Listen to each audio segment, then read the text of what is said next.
The morning light filters through the tall windows of their London home, casting long shadows across the kitchen where Jason Statham stands at the stove, flipping pancakes with the same precision he once used to choreograph fight sequences. His daughter Isabella, barely 3, sits perched on the counter nearby, her small hands covered in flour, her laughter filling the space like music. Across the room, Rosie Huntington-Whiteley leans against the doorframe, phone in hand, having just wrapped a call with her Milan-based stylist. She's wearing one of Jason's old shirts, her hair pulled back in a messy knot, and for a moment, she simply watches this man who the world knows as an invincible action hero, now carefully cutting a pancake into tiny, bite-sized pieces for their son Jack, who sits swinging his legs at the breakfast table. This is not the scene anyone imagined 14 years ago when the tabloids first caught wind of their relationship.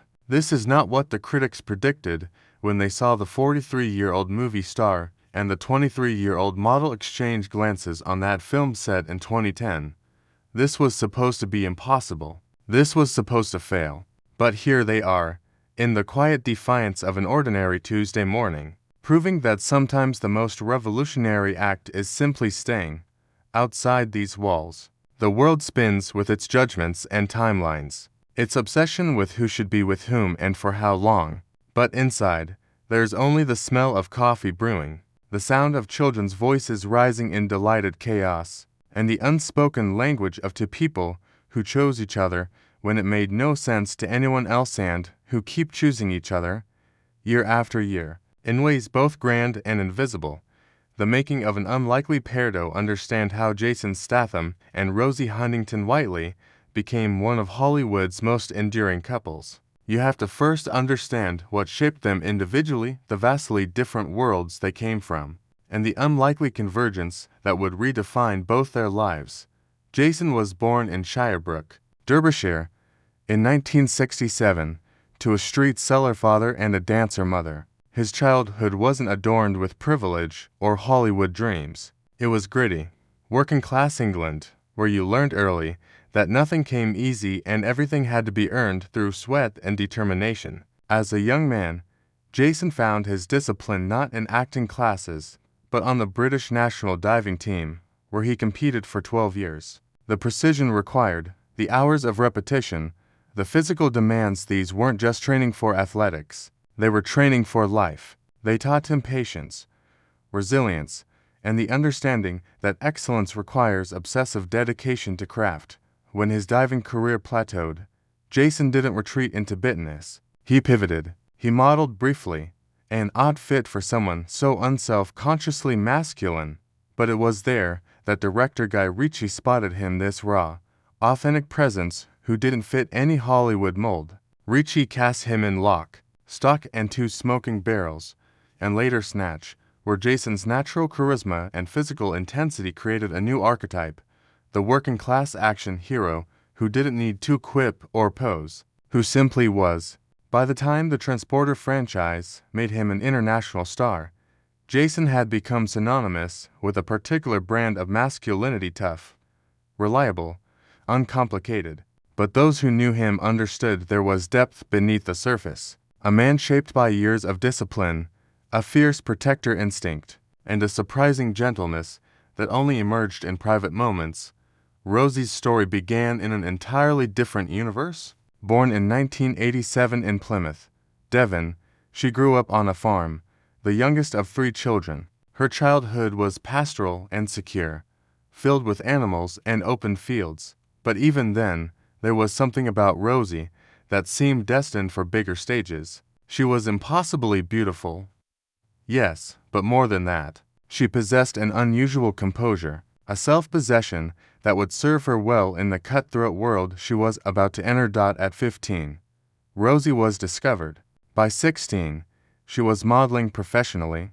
By her early 20s, she had walked for Victoria's Secret, become the face of Burberry, and established herself as one of the most sought-after models in the world. But unlike many who found themselves thrust into fame so young, Rosie maintained an almost preternatural sense of self. She didn't lose herself in the chaos of fashion weeks and magazine covers. She studied the business, learned to control her image, and developed a reputation not just for beauty, but for intelligence and professionalism. Beneath the glamorous exterior was someone deeply grounded, shaped by her rural upbringing and a family that never let her believe she was more important than anyone else. When these two people, the 43-year-old action star from working class England and the 23-year-old supermodel from a Devon farm, met on the set of Transformers: Dark of the Moon in 2010, the mathematics seemed all wrong. The age gap was the most obvious point of concern, a 20-year chasm that tabloids immediately seized upon. But there was more. Their careers existed in different stratospheres, their lifestyles appeared incompatible, and the cynical betting pool of Hollywood gossip gave them mere months before the inevitable split. What no one could see was the quieter truth. Jason, despite his action star persona, had never been particularly interested in the Hollywood game. He valued authenticity, directness, and loyalty above all else. He'd seen too many relationships crumble under the weight of egos and spotlight chasing. Rosie, despite her youth, had already developed a sophisticated understanding of what mattered and what didn't. She'd seen the industry devour people, and she'd made conscious choices to protect herself, to stay true to the girl from the farm even as she wore couture on international runways. Their connection, when it came, wasn't based on the superficial markers that bind so many celebrity couples. It was rooted in something more fundamental, a shared understanding that real life happens away from cameras, that family and privacy matter more than prestige, and that the person you build a life with should make you feel more like yourself, not less. When everything changed, incident that defines Jason and Rosie's relationship in a single dramatic moment hits the accumulated weight of 14 years of choosing each other against the grain of expectation, a slow-burning revolution against every conventional timeline and social prescription about how love should work. The first test came almost immediately. In 2010, as their relationship became public, the media response was swift and brutal. Age gap relationships involving older men and younger women have always drawn scrutiny, but the coverage of Jason and Rosie was particularly invasive. Tabloids ran countless articles questioning Rosie's motives. Was she using Jason for career advancement? Was this a phase, a young woman's rebellion? Conversely, Jason was painted as either predatory or pathetically clinging to youth. The narrative was set. This couldn't possibly be real love. It had to be something else. Transaction. Midlife crisis. Youthful naivety. Rosie felt the sting of it acutely. She was in her early 20s, at the height of her modeling career, but suddenly every interview became about her personal life. Every public appearance scrutinized for signs of discord. Friends offered well-meaning concerns. Industry colleagues raised eyebrows. Even family members, while supportive, couldn't help but voice the occasional worrying about the risks of committing so young to someone so much older. There were practical concerns too. What about children? What about the different life stages? What happened when she was 43 and he was 63? Jason, for his part, was used to physical challenges, to taking punches and performing his own stunts.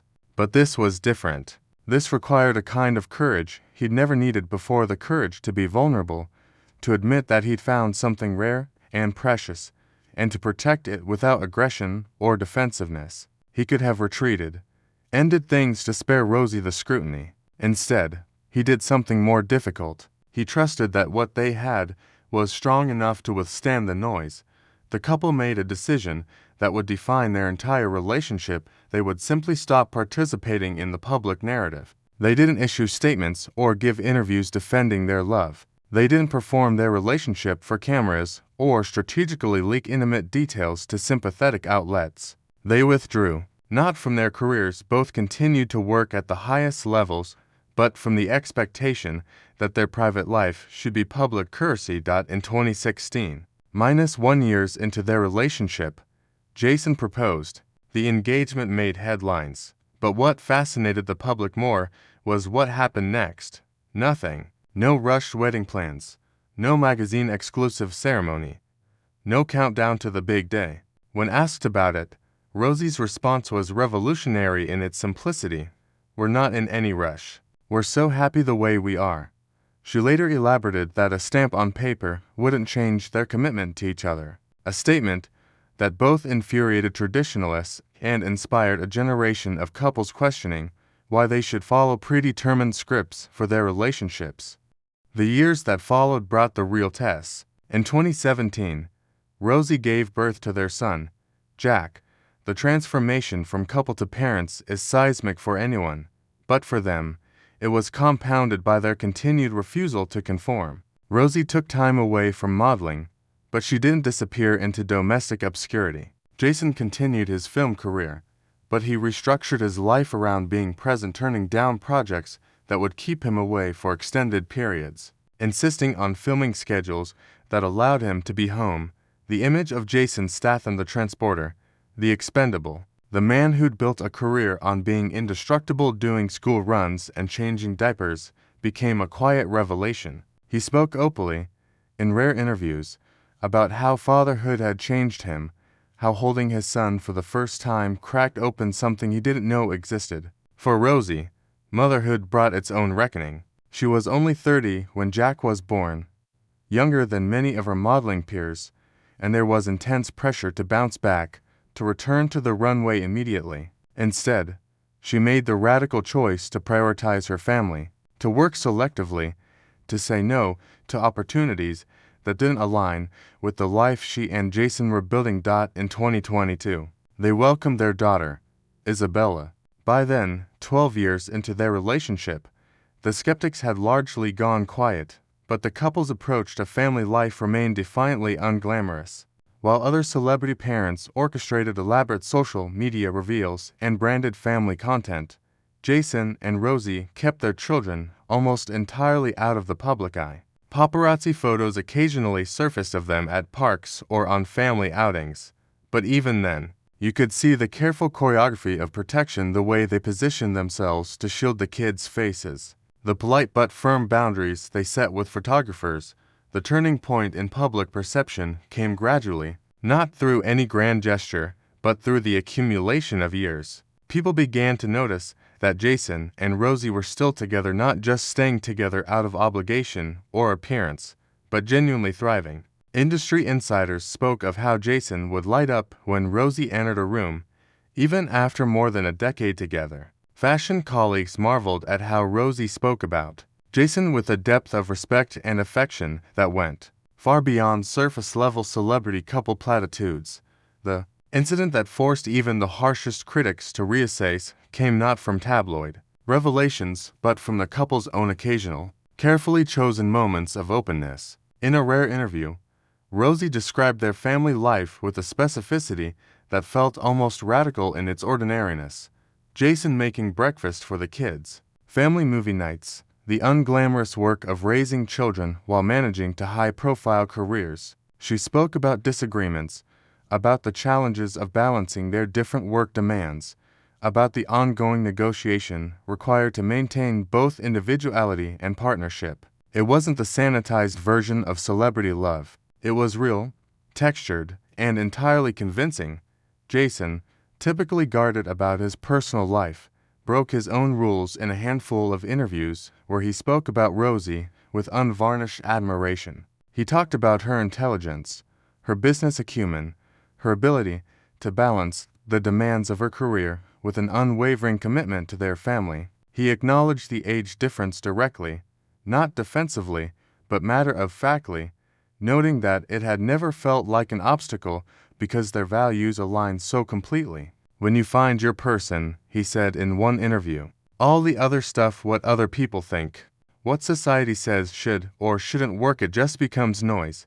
The quiet revolution of their relationship reached its zenith not through any single dramatic moment, but through their steady, unshakable presence in each other's lives. They were photographed at his film premieres and her fashion events, but always with a united front that felt protective rather than performative. They navigated the pandemic years with their young children, emerging with their relationship seemingly stronger rather than strained. They built a life that encompassed both their professional ambitions and their domestic priorities, refusing to sacrifice one for the other. The ripple effects, the aftermath of Jason and Rosie's 14-year relationship is measured in tabloid redemption arcs or public apologies from early critics. It's measured in the quiet ways they've reshaped conversations about love, commitment, and family in an industry notorious for its instability. For Rosie, the professional impact was complex. In an industry that often discards women as they age, she made strategic decisions to expand beyond modeling, becoming a successful businesswoman with her own beauty and lifestyle ventures. But she did it on her own terms, never trading on her relationship for publicity, never allowing her identity to be subsumed by Jason Statham's partner. When she appeared at fashion events, she was there as Rosie Huntington-Whiteley, industry force, not as someone's plus one. Yet she also spoke openly about how Jason's support made her professional evolution possible, how he championed her ambitions, took on more parenting responsibilities during her crucial work periods, and never saw her success as threatening to his own. Jason's transformation was equally profound, though perhaps more surprising to those who knew him only through his screen persona. The man who'd built a career on being emotionally impenetrable revealed himself capable of extraordinary tenderness and presence. Crew members on his film sets noted the change, how he facetimed home between takes, how he negotiated contracts with family considerations paramount, how he spoke about his children with unguarded joy. It wasn't that he became softer in his work. If anything, he became more focused, more purposeful, understanding that the hours spent away from his family needed to count for something meaningful. Their family life, protected fiercely from public consumption, became the foundation from which everything else radiated. Friends who were granted access to their inner circle spoke of a household that was remarkably normal: chaotic breakfasts, bedtime story negotiations, the everyday friction and joy of raising small children. But there was also an intentionality to it, a consciousness that they were modeling for Jack and Isabella a different kind of partnership, one based on mutual respect, shared labor, and the understanding that love requires daily choice, not just initial chemistry. The media eventually shifted its narrative, but not without resistance. For years, articles about the couple were still framed around their age difference, as if it were the defining feature of their relationship rather than just one biographical detail among many. But as time passed and they continued to thrive, the coverage evolved. Journalists began focusing on their business partnerships, their parenting approach, their individual career achievements. The age gap became a footnote rather than a headline, precisely as Jason and Rosie had always insisted it should be. For other couples facing similar scrutiny, whether over age differences, cultural backgrounds, or any other factor that doesn't fit conventional molds, Jason and Rosie's relationship offered something invaluable: proof of concept. They weren't the first couple with a significant age gap, but they were among the most visible in successfully building a life that withstood both public skepticism and private challenges. Young women dating older men found in Rosie an example of someone who maintained her autonomy and power. Older men found in Jason a model for partnership that didn't require diminishing or controlling their younger partners. The decision to remain engaged without marrying continued to generate discussion. But over time, even that became less controversial and more accepted as simply their choice. In an era of Instagram-perfect weddings and elaborate proposal productions, their approach felt almost subversive: the radical suggestion that commitment doesn't require public ceremony or legal documentation to be real and binding. It challenged assumptions about what gives a relationship legitimacy, forcing broader conversations about why certain milestones are considered essential and others optional. Perhaps most significantly, their 14-year relationship changed the conversation within Hollywood itself. In an industry where relationships are often strategic, transactional, or publicity-driven, Jason and Rosie demonstrated that it was possible to maintain both a high-profile career and genuine privacy, to be celebrities without commodifying every aspect of their personal lives. Other couples began following their blueprint, reducing social media presence, limiting family photos, drawing firmer boundaries with press and paparazzi. The culture began to shift, slowly, toward respecting that public figures deserve private lives, that entertainment doesn't require total access to someone's intimate world, Their children, Jack and Isabella, were growing up in a unique environment. Parents who are globally recognizable, but who prioritize normalcy, who had the resources to provide extraordinary opportunities, but who emphasized ordinary virtues, the school runs, the quiet weekends, the protected childhood. Despite the extraordinary circumstances, these weren't just choices about parenting. They were statements about values, about what Jason and Rosie believed mattered most. The family unit they created became its own kind of rebellion against the Hollywood tendency toward serial relationships, against the pressure to constantly upgrade or trade in partners for newer models, against the cynical belief that real connection impossible under the spotlight's glare. They weren't perfect, no couple is, but they were honest about the work required to maintain their relationship, about the compromises and negotiations, about the ongoing effort to stay aligned as they both evolved. As their relationship stretched beyond a decade and approached a decade and a half, something shifted in how they were perceived. They were no longer Jason Statham and his much younger model girlfriend, or Rosie Huntington-Whiteley and her much older action star fiancé. They were simply Jason and Rosie, a couple who'd built something enduring. The validation came not from magazine covers or public declarations, but from the quiet respect of their peers, the longevity of their partnership, and the visible happiness of their family, the legacy of choosing on a cold December evening in London. 14 years after they first met, Jason and Rosie sit together after their children have been put to bed. The house is finally quiet after the chaos of dinner and bath time and the drawn-out negotiations that precede sleep. Jason's next film starts shooting in a month. Rosie has a campaign launching in Paris next week. They're both tired in the bone-deep way that comes from balancing intense careers with intensive parenting. Tomorrow they'll wake up and do it all again: the school runs, the work calls, the thousand small tasks that constitute a life. But tonight, in this moment, there's just this: two people who chose each other when it made no sense, who keep choosing each other when it would be easier not to, sitting together in the comfortable silence of long familiarity. There's nothing cinematic about it, nothing that would make headlines or generate social media engagement. It's simply real. The legacy of Jason Statham and Rosie Huntington-Whiteley's relationship in about proving skeptics wrong, though they certainly did that. It's not about the age gap narrative, though they helped reframe that conversation. Their legacy is something at once more subtle and more profound: the reminder that love, real love, doesn't follow prescribed formulas or convenient timelines. They demonstrated that commitment isn't measured by legal documents or public ceremonies, but by daily choices. The choice to communicate through disagreements, to support each other's ambitions even when inconvenient, to prioritize family when the world is pulling you in a dozen directions, to stay present to each other even when presence requires sacrifice. They showed that you can be deeply private and genuinely connected, that protecting your relationship from public consumption isn't about having something to hide, but about understanding that some things are too sacred to be performed. For young people watching their relationship unfold over 14 years, Jason and Rosie offered an alternative narrative to the disposable culture of modern romance. They proved that longevity is possible, that building something lasting requires patience and purpose, that the most revolutionary act in an age of instant gratification might simply be staying through the mundane stretches, through the challenges,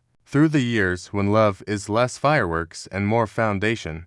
Their story speaks to the power of being fully seen and still fully loved. Rosie didn't have to pretend to be older, more mature, or less ambitious than she was. Jason didn't have to perform perpetual youth or cool detachment. They could be entirely themselves, flawed, complicated, real, and trust that it was enough. That trust, built incrementally over thousands of ordinary days, created a bond that spectacle could never approximate. The question that haunted them at the beginning, whether a 20-year age difference would prove insurmountable, revealed itself as the wrong question entirely. The right question was never about age. It was about compatibility, about values, about whether two people are willing to do the unglamorous work of building a life together. Age was just a number on a page, meaningless compared to the more important calculations Do you make each other better? Do you share a vision for what matters? Are you willing to choose each other?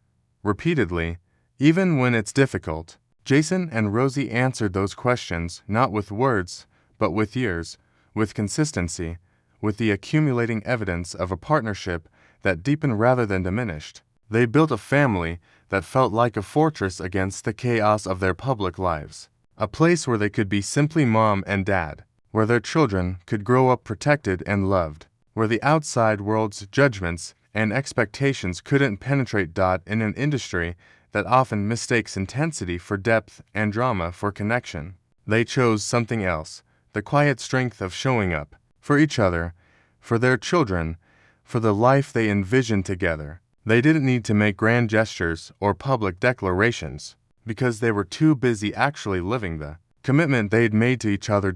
As their 14th anniversary passed without fanfare, no magazine spreads, no social media tributes, just another day in their ongoing story, Jason and Rosie proved what they'd been proving all along, that the most enduring love stories aren't the ones that burn brightest, but the ones that burn longest, that find fuel in ordinary moments, that understand that forever is built one day at a time.